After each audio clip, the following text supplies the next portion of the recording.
大家好，我是田园，今天给大家分享一个发面早餐鸡蛋饼的做法。首先我们在大碗中打入2颗鸡蛋，鸡蛋的重量大约是120克，然后先加入3克酵母粉，接着我们用打蛋器先把它们充分搅拌均匀。搅匀后，我们先加入200克的普通面粉，然后再少量多次的加入大约180克的清水。接着我们用筷子把它们一直搅拌成像这种细腻粘稠的糊状就可以啦。面糊调好后，我们再把它放到冰箱里面冷藏发酵1个晚上。早上起来面团醒好后，我们先加入5克盐，再加入3克五香粉，最后我们再加入20克葱花。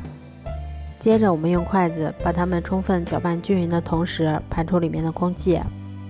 面糊调好后，我们把电饼铛先预热刷油，然后再用勺子把面糊依次舀入到电饼铛里面，全程用中大火烙，中间给它们勤翻动一下，确保熟热均匀。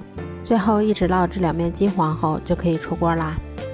这样做出的发面早餐鸡蛋饼吃起来非常的鲜香美味，而且是发面的，还很好消化，对于肠胃不好的老人和孩子都很适合。如果喜欢的话就试试吧。喜欢我的视频就关注我吧，谢谢您的支持啊。